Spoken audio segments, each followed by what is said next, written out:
Audio Jungle. Watch WWE presents.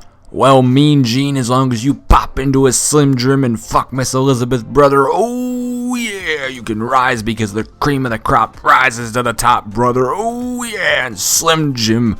Well, now that my entire credibility has vanquished faster than Hayde Venson, I'm D Wicket from Watch WWE, and these are the 10 things you didn't know about the Macho Man Randy Savage. Number 10, he's savage as f***. No, I'm kidding, but that'd be pretty damn cool, but no, sadly not. Number 10, Savage and Elizabeth were actually married. So this is a bit of a kayfabe mind when you really think about it, because this shouldn't be a thing you didn't know. However, because the internet and everyone understands the fact that kayfabe is a thing and that wrestling is about as real as Nicki Minaj's multiple and large body parts, this might be a thing you didn't know. SummerSlam 1991 saw the couple's on-screen marriage, which was ironically when the two began to fade as a real-life couple, but they actually had married in 1984. Number 9, he voiced a thug in the Disney action comedy animation movie Bolt. What? Okay.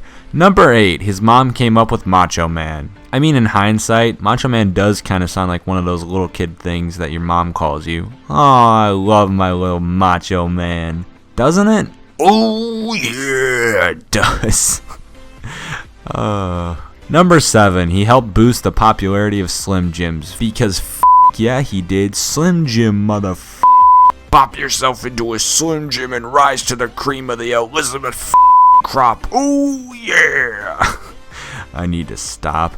Oh, great. And I just found out it's snap into a Slim Jim, not pop. What the am I doing? Well, as Mean Gene Okerlund, no, just kidding, Okerlund once famously said, well, it. Number 6, his rap album. Randy Savage made a rap album heavily targeting fellow professional wrestler Hulk Hogan. That makes my brain go fuzzy and consider attempting self-combustion. It was a weird time for the Macho Man, and sadly, it didn't talk about him snapping into Slim Jims. Sorry. Be a Man, still better than You Can't See Me, the album. Yes, that's also real, look it up. Oh yeah, snap into a Slim I hate myself. He actually brought out Miss Elizabeth, said that she was his new manager, and then started to mistreat her. So, great. Number 4, his father holds the world record for the most consecutive sit-ups. Yeah, cool, great, yeah. Number 3, he almost played professional baseball. Okay, seriously, imagine this, alright, ready?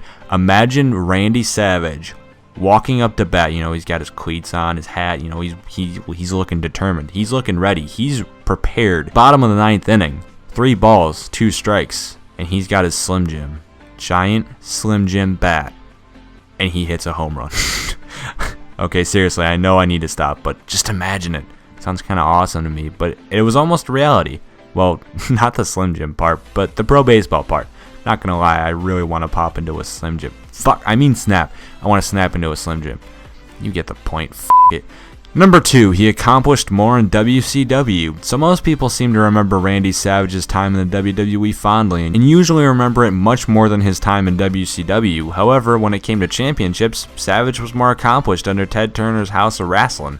There's not much else to it. He had more championships there. Okay, I know some of the last ones have been kind of gimmicky, but this is a real one, so pay attention. What do Hulk Hogan, Kevin Nash, Scott Hall, Ultimate Warrior, Gene Okerlund, Lex Luger, Bret Hart, Mr. Perfect, and Sonny all have in common?